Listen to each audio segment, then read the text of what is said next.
We live in an era of dietary extremes. On one side, the whole food plant-based diet. On the other, high-protein, high-fat protocols like paleo and keto. When these philosophies clash, it can be difficult to separate biological reality from internet marketing. High-fat diets have immense physiological appeal because they deliver immediate, measurable results. Cut carbohydrates, and you will likely see rapid weight loss and a steep drop in circulating blood glucose. But those immediate drops on the scale and the glucose monitor act as a physiological mask. They create a convincing illusion of health while concealing the long-term progression of chronic disease. To understand what a diet actually does to the human body, we have to look past temporary symptom management. We need to evaluate hard, peer-reviewed clinical endpoints. That requires examining the data across 3 specific axes: the progression of coronary artery disease, intracellular insulin signaling, and large-scale all-cause mortality records. This split-screen visualization illustrates the core problem.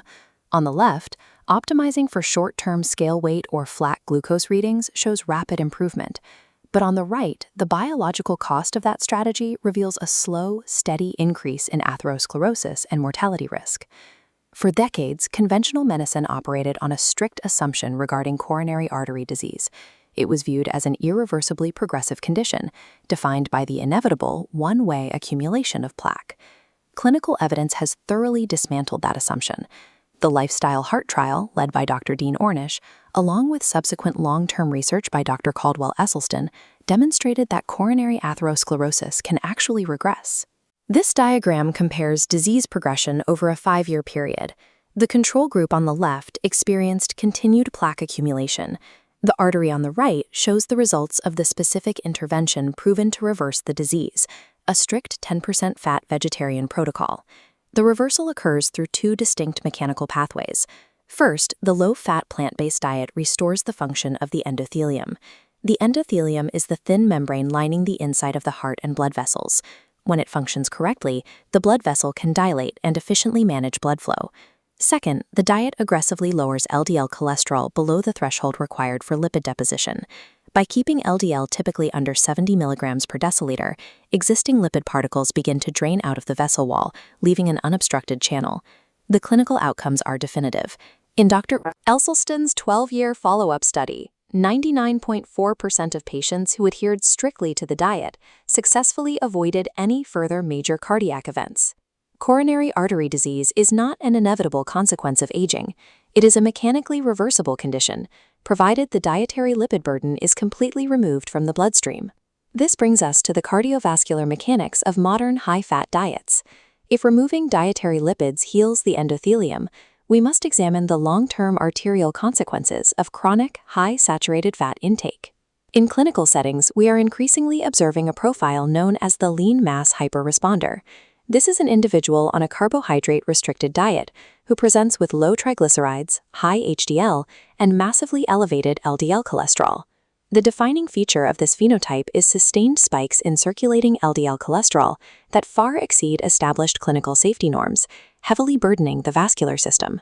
At a microscopic level, this excess circulating cholesterol forces rapid atherosclerotic plaque formation. Dense clusters of lipid particles aggressively embed themselves into the inner wall of the artery, causing inflammation and narrowing the vessel. This mechanical deposition of fat directly opposes the endothelial clearing and healing we see in the Ornish and Esselstyn reversal data. The lipid mechanics of high-fat diets actively drive the structural progression of atherosclerosis. They accelerate the exact disease pathway that low-fat plant-based protocols are clinically proven to reverse. A common defense of high-fat diets is that they treat insulin resistance by restricting carbohydrates, resulting in consistently low blood sugar readings. But relying on a glucose monitor while eating a high-fat diet creates a glycemic paradox. A glycemic paradox occurs when perfectly flat blood sugar readings mask a severe and worsening state of underlying cellular dysfunction. This schematic shows a human muscle cell, or myocyte. To understand the root cause of insulin resistance, we have to look inside this cell at the accumulation of intramyiocellular lipids. Intramyiocellular lipids are microscopic fat droplets stored directly within the muscle tissue. High-fat diets force an unnatural accumulation of these lipid droplets inside the myocytes. Your blood sugar may appear low because you aren't eating carbohydrates, but the internal fat burden is steadily increasing. These internal lipid droplets physically block the insulin signaling pathway. Even if insulin successfully binds to the receptor on the outside of the cell, the internal chemical cascade is disrupted by the fat, preventing the cell from absorbing energy. That mechanical failure is insulin resistance. When you remove the dietary fat, the cells regain their insulin sensitivity. The Adventist health studies demonstrated this, finding that vegans had a 62% lower risk of developing type 2 diabetes compared to non-vegetarians, despite consuming a high-carbohydrate diet. Furthermore, the broad study showed that patients eating a whole food plant-based diet achieved greater weight loss at 12 months than any other trial that did not mandate calorie restriction or forced exercise. The biological reality is clear. Carbohydrate restriction only manages the symptom of high blood sugar by avoiding the nutrient entirely. A low-fat, whole food plant-based diet clears the intramyiocellular lipids, actually curing the underlying cellular resistance. Moving from short-term cellular mechanics to long-term human lifespan requires analyzing the blue zones. These are isolated demographic regions with the highest verifiable concentrations of centenarians on Earth. The dietary habits across these populations vary, but they share a strict common denominator. Their traditional diets are all 90 to 95% plant-based, structured heavily around legumes, whole grains, and starchy cougars. The highest recorded longevity was found in Okinawa, Japan. Historically, the traditional Okinawan diet was remarkably low in fat and animal protein, deriving 69% of its total caloric intake from a single carbohydrate source, the purple sweet potato. It is essential to ground this data historically. The centenarians studied in the early 2000s achieved their longevity by adhering to these heavily plant-based diets throughout the mid-20th century, long before modern processed foods altered their environment. This high-carbohydrate, low-protein historical baseline directly contradicts modern biohacking protocols that prioritize heavy daily consumption of animal protein to maintain muscle mass and force ketosis. The risk of high animal protein consumption lies in its effect on IGF-1. IGF-1, or insulin-like growth factor 1, is a highly active hormone that heavily promotes cellular growth and replication throughout the body. While growth factors are necessary in childhood, persistently elevated IGF-1 in adulthood acts as an accelerator for biological aging. When a cell is stimulated to divide too rapidly by a constant influx of animal protein, the risk of unstable replication and cancer increases sharply. Both the microscopic cellular data and the global epidemiological records align perfectly. Chronic exposure to high animal protein is a primary catalyst for biological aging. To quantify the exact risk of these dietary extremes, we must look at the comprehensive mortality data. A large-scale meta-analysis published in the Lancet Public Health evaluated the relationship between carbohydrate intake and all-cause mortality. This U-shaped curve illustrates their findings.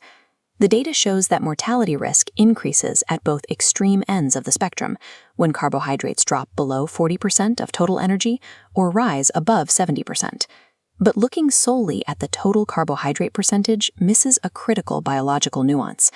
On the low carbohydrate side of the curve, the mortality risk only spiked when those restricted carbohydrates were replaced by animal-derived proteins and fats. When the exact same carbohydrate restriction was achieved by replacing calories with plant-based fats and proteins, the all-cause mortality risk actually decreased. The raw percentage of macronutrients is secondary. The biological source of those nutrients, plant versus animal, is the primary variable that determines long-term survival.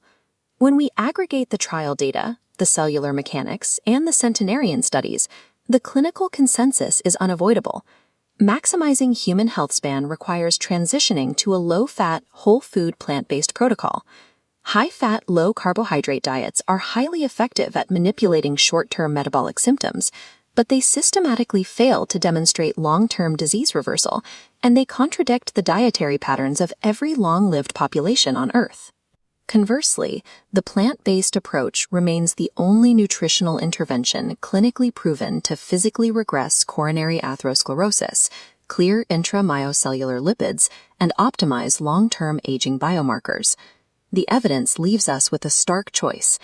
If your goal is to merely change the number on a scale tomorrow, restrict your carbohydrates.